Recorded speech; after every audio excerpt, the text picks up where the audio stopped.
Today, Scaling Smarter wants to welcome Stephan Smith. Stephan is a fractional chief technology officer and also a recovering venture-backed founder. He can talk more about what that means to be a recovering venture-backed founder, startup founder.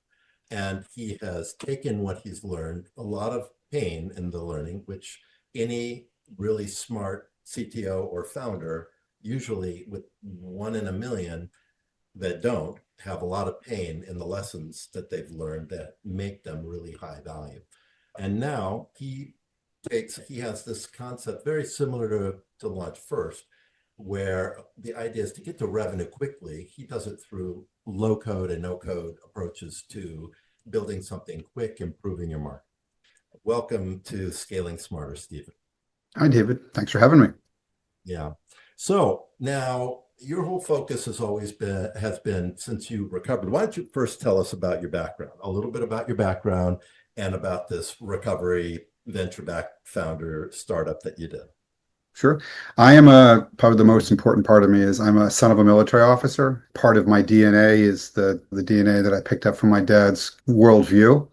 I've also worked across a couple different world focuses.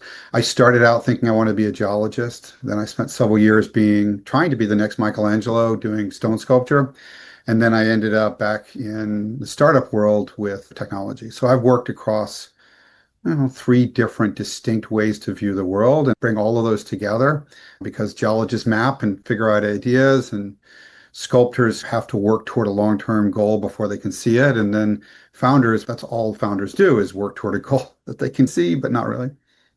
So now you've taken tell us about the startup that you tried to do that you got venture funding for and what happened.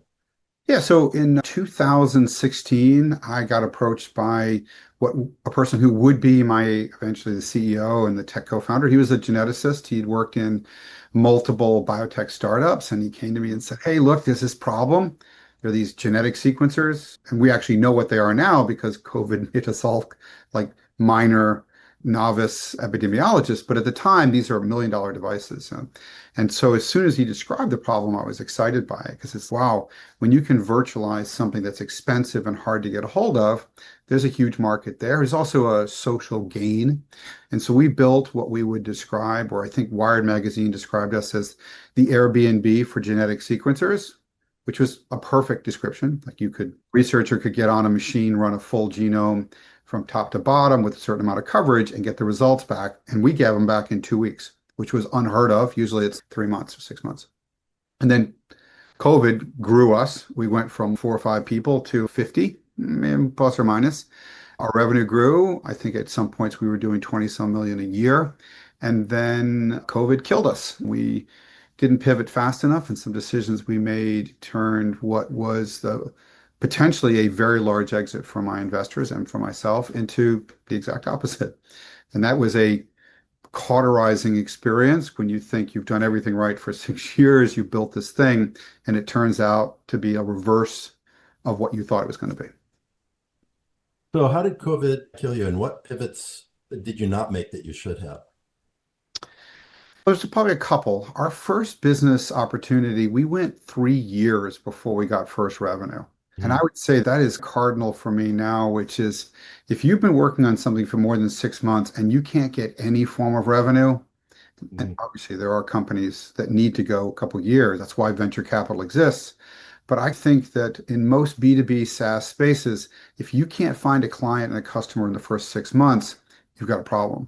And we went 3 years. And that was a little bit systemic of the idea that maybe the initial idea, while valid, did not have real world stakeholders that would actually follow it. And we got to revenue, we got to first, and then COVID made us grow and it killed off all of our labs. Like in the first couple of months of COVID, all our genetic research labs closed. They were all literally shuttered and done. There was no research going on.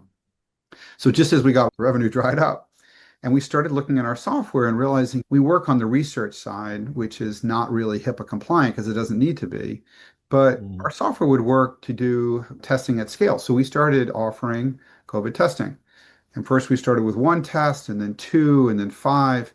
And then pretty soon we looked a little bit like the Amazon of COVID testing. You could come in and buy, instead of having to pre-buy $1 million worth of tests, you could buy Mhm. $100,000 a month. So we gave market liquidity and flexibility to a place where technology was moving, universities needed, and then our software allowed us to follow the HIPAA laws and then keep people in their classrooms or in their schools or in their working environments while being compliant with both the government mandates and the reporting and HIPAA. It was beautiful. And ironically, I think in the early spring or like the winter of 2022, if COVID had done one more bump, literally one Mhm. more outbreak, we would have cleaned out our inventory because we had to buy our inventory literally before it left the warehouse. And if other decisions hadn't made happen at the same time, we probably would have left there super flush. And we'd already Mhm. started pivoting towards saying, you go to your doctor's office and your doctor is an agent who sells you something. Like you Mhm. can't get certain tests without the doctor, but COVID changed that law. Well, you could get a digital prescription and then have test results delivered in a diagnostically compliant way where you couldn't before. And so we Mhm. said, okay, there's a huge market for these very esoteric tests. Like I'll give you an example. The Jewish community, they suffer from very specific gene-linked abnormalities, right? But Mhm. if you go to a doctor in the Midwest who is not familiar with that situation, he or she may not know where the tests are. And if they're esoteric, they could cost a lot of money or take a long time. And we know that diagnostic health and health in general goes up when you have better test data. So we looked Mhm. at it and said, oh, we're building up to be the Amazon for something that is almost always sold through a doctor's office. We don't need COVID to tell you going to a doctor's office because you've got a hung nail is maybe not the best thing to do in the middle of a pandemic. But it turns Mhm. out access to medicine is better when you get more, when you have Mhm. more availability.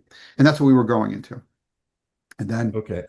But then you ended up not having the cash flow because you bought too much inventory when there wasn't another bump. it was a perfect confluence for decisions that made sense by my CEO in Mhm. the moment.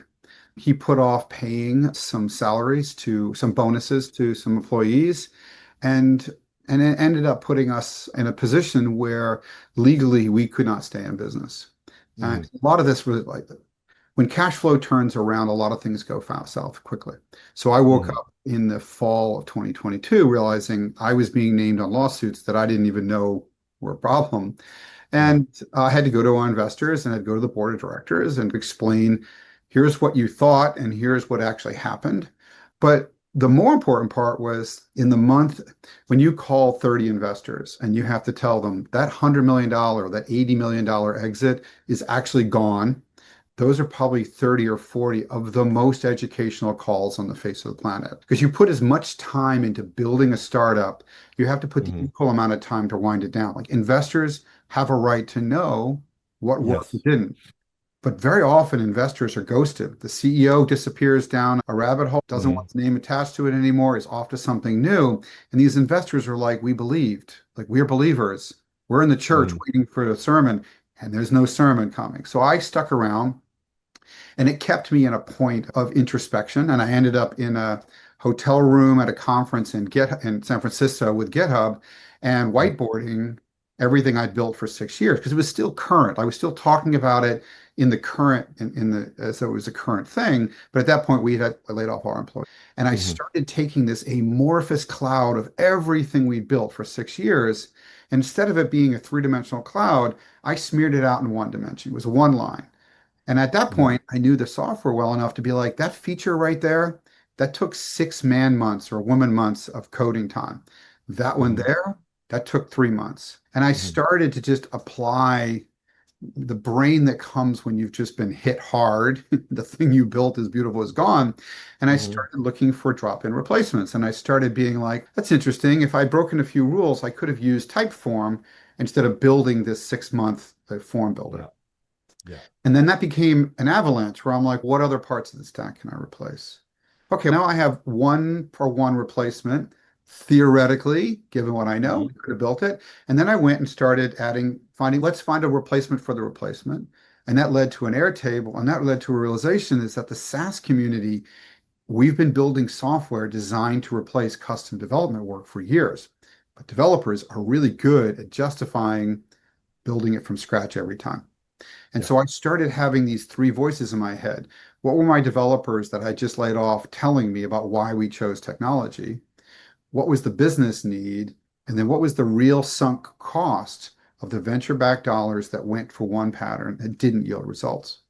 And I Wow. realized developers will happily write everything bespoke. They will build everything instead of buying it. And so that led to the growth of my consulting practice. And then AI exploded, and AI is like the love child, right? For this idea plus SaaS, because now you have a way to apply patterns at scale. AI is really good at saying, oh, we're going to go apply these three and roll them together. So that became the basis of what we do, is how we think about it. It's contrarian. So, Many people are like, this is a terrible idea. Developers won't hire me. CTOs never hire me. But it's usually mm, investors or founders who are like, what we're doing won't get us there. We need to think about it differently. yeah. Yeah. And that whole, what we're thinking about will get us there is accelerating Yes. along with AI Yeah. because the fear of competitors eating your lunch is Mhm. growing. And people are afraid that they need to pivot no matter what they're doing. They have this feeling like they should be pivoting. How true do you think that is for most companies? How important is it to really adopt AI and automation in their workflows versus what they've been doing in the past? I would say that you can apply AI in a lot of different ways. Like the way you apply it to a dev team is going to be very different than how you apply it to like tech leadership or to just general leadership. So there's almost kind of two competing voices. There's the bottom of the tree, the developers who are like, I'm using these tools, we want them. But they very often aren't focused on the business need because they can't be in all the calls. And the CEO or the CMO or the CTO or even the chief of staff is getting pressure from their board saying, we need an AI strategy. I'm not a cook, so I can't write a cookbook for you. And I think that's Mhm. the situation that most CEOs are in. We need a strategy, but we could throw millions of dollars at this and we don't know where to go. So for startup founders, it's really hard. Like, where do I put my time and my dollar? You're working 9 or 10 hour days and you're thinking, I got to go study something I don't understand, find a business problem that I think I already understand and have ways to solve it. And now I need Yeah. to level up. I have to teach my entire staff. It's a daunting problem. But I think that you do not have a choice in a destructive, highly destructive, creative economy like we have. You cannot ignore productivity. If Yeah. you're the farmer who says we're not going to rotate our crops, we'll be good. This is the way we've always done it. Those farms, they're not around for much longer. Yeah. So Right. it's this, and the challenge is that technology has moved so brutally fast Mm. that I went from writing once a month on a newsletter to writing weekly, and now I'm writing daily because there's absolutely the fire hose of crazy has gotten much bigger. Oh, it's crazy. Yeah, the speed, that's the biggest problem is the speed at which new concepts are being created, right, around AI and automation and how things are all getting absorbed and encapsulated in these new concepts and how much can be leveraged so quickly. It's hard to know where to drive a stake because But you're when afraid anytime you drive a stake in, then you've just basically nailed yourself down to a certain approach that's already obsolete by the time you actually implement the thing. And that speaks a little bit to the dichotomy between the way developers view the world. Like developers will often be like, that's not scalable, that's not stable, it's not observable, right? There's a lot of reasons to say no to cutting edge technology. AI Mhm. is very different in its adoption rate than normal technology. We're used to an industry where 2 years in the software industry is equal to 20 in manufacturing or 20 in finance. But Mm. now 6 months in our industry is equal to 3 or 4 years because literally it's expanded faster. Traditionally, developers want things because they know that's what they need to have the job be done well. But when you're experimenting, scale is the last thing you should care about. But it's sometimes Mm. the first thing that developers will talk about. Oh, it's more efficient, it's more productive. None of those things are true, right? None of those things are true. And so it's Which I'd say that none of those things are true in what respect? developers work in a world of determinism, right? We need one piece of code to do the same thing over and over again. We actually have words that describe this. You But need a predictable result. Yeah. It doesn't And have to be the same result every time, but it has to be it needs to be predictably accurate.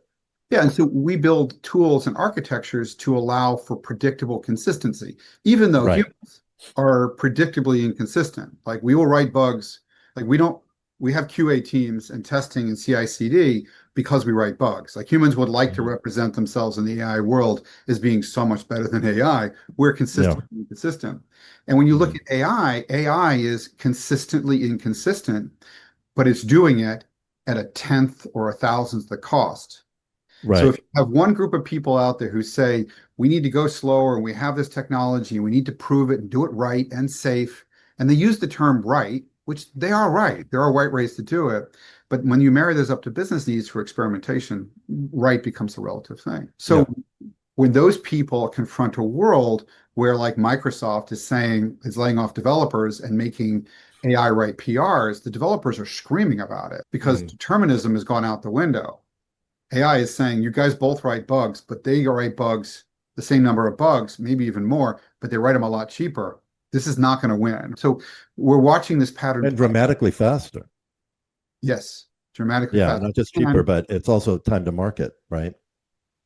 yeah, and as long as we like one of the big terms that's coming up in the AI world is keeping a human in the middle, right? So sometimes you want an AI agent or an MCP to do something, but you don't really want it to go trade on that information immediately.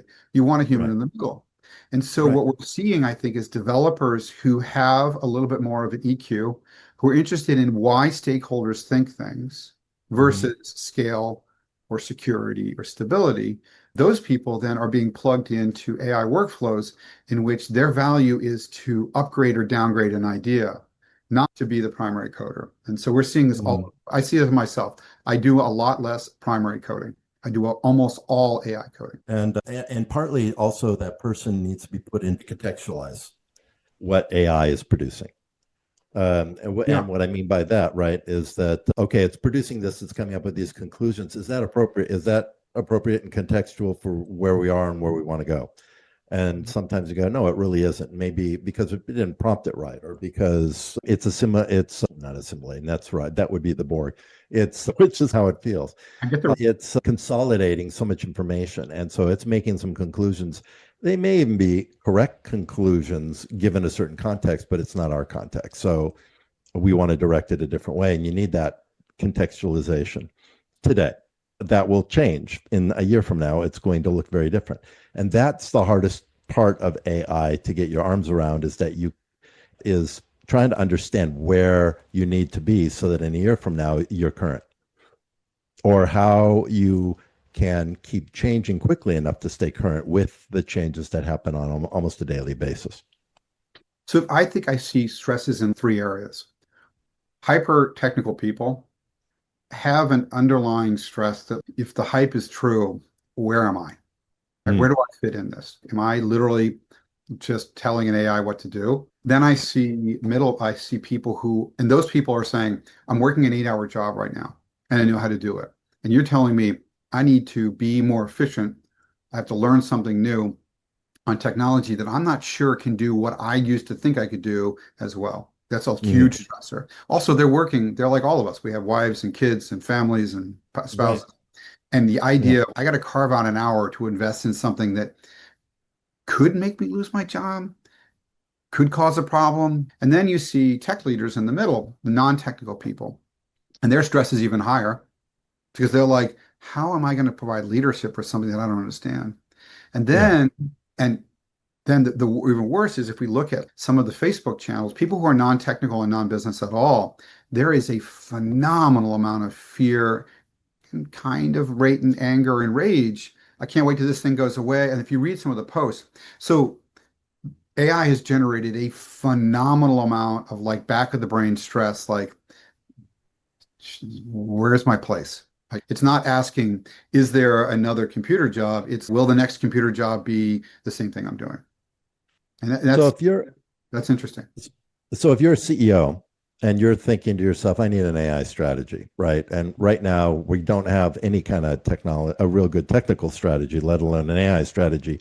How would you approach them? Or how would you help them approach this in a way that would be consumable and not So not feel like you have to start your business over from scratch. Because that's, I think, where a lot of people start to think my Yeah. business is totally irrelevant. It's going to be totally irrelevant if I don't. Yeah. So how do you help them? So I would first start by telling I'm not an expert. I don't know everyone's business. So when I get engaged with a company, I usually say, yeah, you need an AI strategy, but that's the end result of some understandings. But you've been in business for a year or 5 years. You have Hmm. all the processes built up. Let's start by celebrating what you have, tearing it down, and maybe applying a different lens to it. But it's not me going in and saying, you need to replace that stack component and change that. What I try Hmm. to do is I work with senior leaders, sometimes technical, but mostly not. And my goal is helping the CEO or leadership team make better tech decisions. And that's Hmm. not, hey, hire the right person and delegate it. It's more like asking them, and I ask them slightly emotional questions. How do you feel about HubSpot? How do you feel Hmm. about like Salesforce? Sometimes the entire leadership team says, "Oh my God, I'd like to burn that thing down." I'm like, okay, Hmm. that's actually a smarting point that we can care about. And Hmm. if we take their technology stack, all the collection of things they have, and then we apply what I call like a low code framework where I score it, we score it together. We score Hmm. it. How scalable is this? Is this a point solution that you have in your stack? What's the utility? Like HubSpot has a Hmm. lot of utility. It can be used across 15 different problems. And then what's the domain knowledge? Like, do you actually have to have someone on staff who specializes in X to make this work? And so Hmm. once we start breaking out these categories in which anyone can rate them, their own team can do them, or I can do them, now they have this ability to build a heat map around, do we need to hire more in this area? Have we chosen tech stack? Does our current company's tech decisions drive us to hire more people so that automation is harder? And that usually causes the tech team or the leadership team to say, oh, let's not throw the baby out with the bathwater. We know what we have won't get us there, but what can we do? And they can start to make top line decisions. We would like our technology to not be aiming for a 20-year window or a 5-year window. We want to Hmm. basically look, it has to have utility for 6 months. We're in a high experimental phase, but we want Hmm. the level of expertise to come lower. That changes how you buy technology. So then you Right. fold in more point solutions and we can start having conversations around changing the culture around how technology is brought to bear because AI changes the culture completely. Yeah. Sometimes the simplest thing happens. And you then start surfacing that there were actually a lot of cracks in the old architecture, and you Hmm. make sure those cracks are addressed in the new one. So that's one of my kind of clients are people who are like, I do $2 million worth of business. I have this, but I'm pretty sure I can't get from here to the next place. They don't have 2 years and $2 million to completely revamp their capital expenditures on tech. So what you do is you help them be like, you're going to have a couple cranky, rotten pieces here, but that's okay because you have margin accounting and she's perfectly happy. She can plug that gap. We don't have to make a Hmm. capital investment there. I want to move these up so that everyone, head of HR, should have some type of understanding of the tech decisions that went into it because they are going to be a user. Right. That's my approach. That's so interesting. It differs a little from my approach, but I think the way I would approach this and the way you would approach it, we should like combine our Mhm. approaches together because I think there's a lot of value there. I always think of it from a perspective of bottlenecks. So if you need to scale someplace in your business, you have one or many bottlenecks, right? But there'll be one, the biggest bottleneck, and you can prioritize them in terms of which is the one that basically you can't scale until you open that channel up.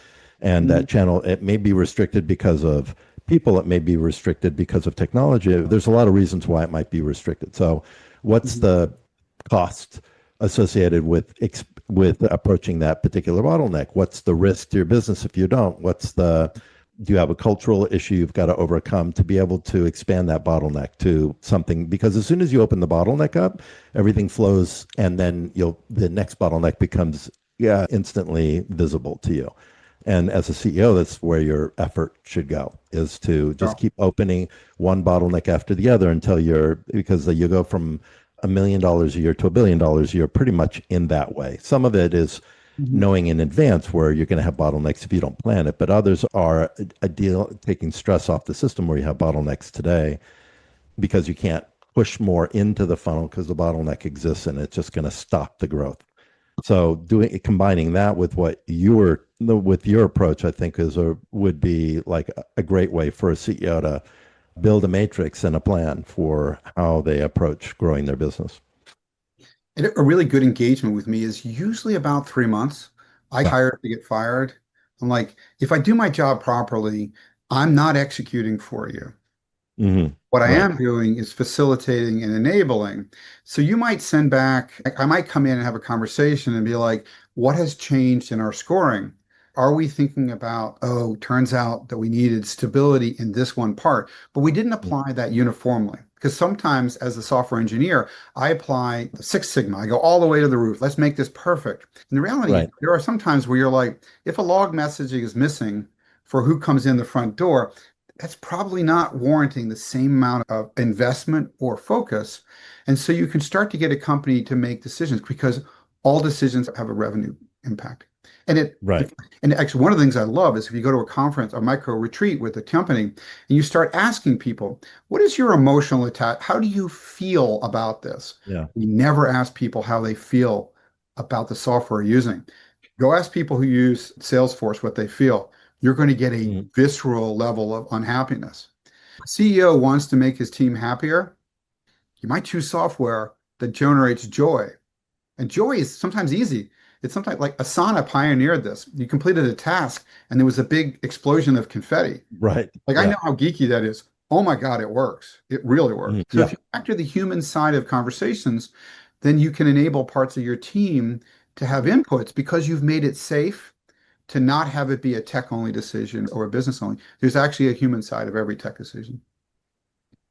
So I'm going to ask you a question I ask everybody. If you Oh, had no budget limitation and no technical limitation, what problem in the world would you solve? oh, that's easy. Second brain. I've been working for a year because I'm Yeah. realizing I know what my human limitations. Like I wear glasses because I don't have perfect vision, Mhm. and I take notes because I don't have perfect memory. And Yeah. I know that I network with a ton of CEOs or CTOs, and I can remember you for the last month. And I kind Hmm. of remember we met 2 months ago, but I can't remember what our conversation was. And so if I had unlimited budget and time, I would spend all my time working on my second brain. And that's a right now the current iteration is a custom GPT on baseline OpenAI in Hmm. which I can say, hey, I want you to bring in my LinkedIn, my enriched LinkedIn, because I keep detailed notes. I want you to bring all my transcripts. I want you to bring everything I publish. I want you to take in articles that I read, and I want you to build a collaborative tool that understands how Stephen thinks about it, but promotes creativity in a conversation I have. So, like the human in the middle for me is not an AI agent. It's a swarm of agents around me that all know what my goals are. They know what my content pillars are. They know where I get excited about technology because it's very simple. Hmm. So they actually provide me with motivation and execution, and they give me the ability to exercise my three lives. Hey, what does a sculptor think about this approach? Yeah. I Surprisingly, love this. Yeah.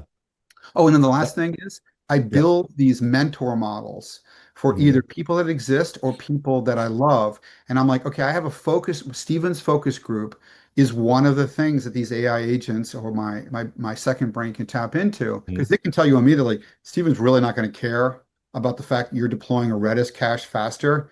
He's going to be Hmm. stupid. But if it's done with a single click with an AI prompt, Stephen will care. So I want to extend my own human limitations so my memory is better, my engagement, because I have Zoom calls with CTOs going back 3 years. I can't remember what I Hmm. talked about. But as soon as I read it, I'm like, oh my God, that was actually a really good question. Yeah. So that's my goal. If I had a limited money, it would be my second brain. And I'm not the I only one. love that. Yeah. Yeah. No, that's actually probably one of my big goals. In fact, after that, when we're done with this interview, I want to talk about something I'm working on right now. So hang Oh, out for just a few minutes. sure. Happy. Last thing, and the last question I'm going to ask you is what's a book recommendation that you have? Oh God, it's super easy. I'm reading The Innovation Engine by one of the founders of Flybridge, which is an AI company. Super Hmm. cool. Actually talks about everything I talked about. But I read Chris Voss's Never Split the Difference. It's a book Hmm. about negotiation.